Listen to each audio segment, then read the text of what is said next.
in a declaration that stunned UFC fans. Since here are 4 warriors who got back to the UFC from retirement and succeeded. How about we go to the video, mate? On the off chance that you haven't buy in yet, please buy in for our most up-to-date recordings. Number 4, Brock Lesnar. Brock Lesnar's UFC profession was brief, yet the previous WWE hotshot established a gigantic connection during his underlying 4-year run with the advancement. Subsequent to appearing with a misfortune to Frank Mir, Lesnar recuperated to get his first historically speaking UFC prevail upon veteran Heath Herring. What's more, in his next battle, he took out long-term UFC heavyweight champion Randy Couture to move to the highest point of the mountain. Questions proliferated over Lesnar's authenticity, especially as he just had a 2-1 record prior to battling Couture.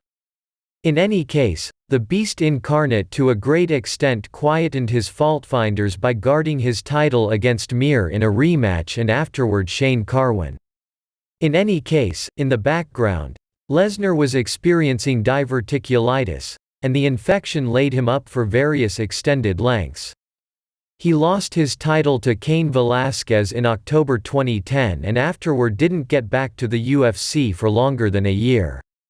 At the point when he did, he was expeditiously halted by Alistair Overeem, and plainly feeling the impacts of his sickness, he chose to resign from the UFC for great.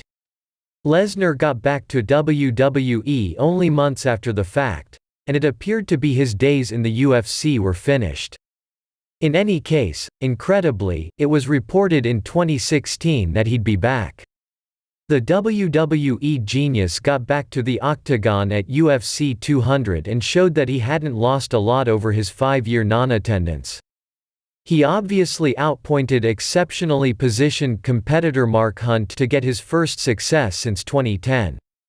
Notwithstanding, Lesnar at that point got back to WWE following his concise journey, and subsequent to testing positive for restricted substances, he hasn't got back to the UFC once more. Number 3, Conor McGregor. Maybe no UFC contender has resigned and unresigned however many occasions as Conor McGregor. The notorious one remaining part's the UFC's greatest star and drawing card, and he looks set to go head-to-head with rival Dustin Poirier for a 3rd time later in 2021. Notwithstanding, the volatile Irishman has effectively reported his retirement on 3 separate events, each time at last getting back to the UFC for more achievement and more compensation per se deals. McGregor's first retirement came in April 2016, as he reported through his Twitter that he was done when dealings for a rematch with Nate Diaz, who stifled him out a month earlier, turned sour. Cooler heads won, however, and McGregor got back to the UFC to crush Diaz in a rematch at UFC 202. A quarter of a year later, he turned into the principal contender in UFC history to at the same time hold UFC titles in 2 distinctive weight classes when he took out UFC lightweight champ Eddie Alvarez at UFC 205. McGregor has since tweeted 2 more retirement declarations, one in March 2019 and another in June 2020. However, the multiple times he's gotten back to the UFC, most as of late to battle Poirier this previous January.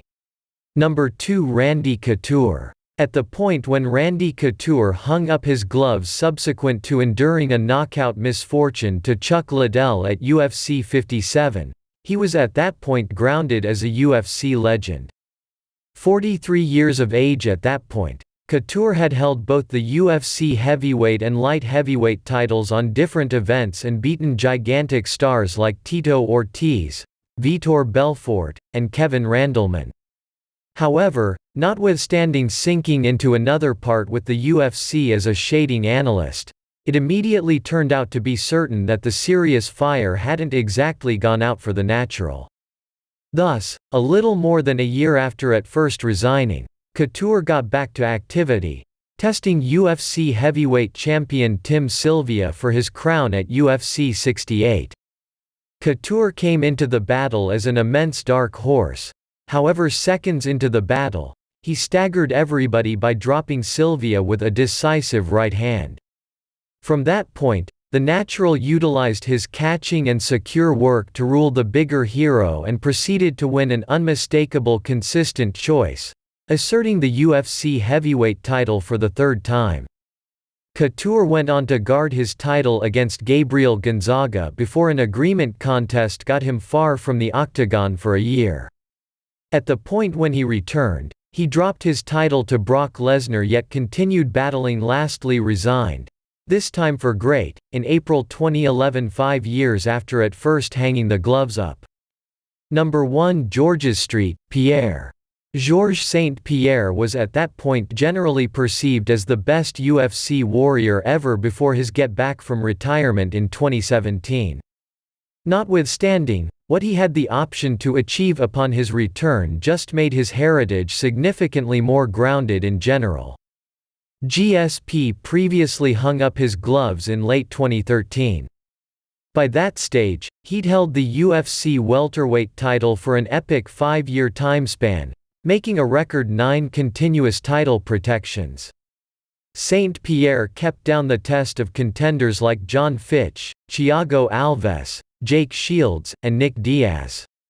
Yet, after an especially intense battle with Joni Hendricks at UFC 167, obviously the Canadian was feeling the pressing factor. Thus he decided to clear his title and hang up his gloves, in spite of the fact that he proposed he would be available to a return eventually thereafter. That point ended up being 4 years down the line. GSP got back from retirement in 2017 and climbed to 185 pounds, interestingly to challenge then-advocate Michael Bisping for the UFC middleweight title. What's more, after an intense battle, St. Pierre hurt Bisping with punches, sent him to the ground, and afterwards stifled him out to get one of the UFC's just 2 division champions. St. Pierre wound up heading directly once again into retirement after the success, abandoning his recently won title. However, the point had still been made. GSP was currently undisputedly the best ever.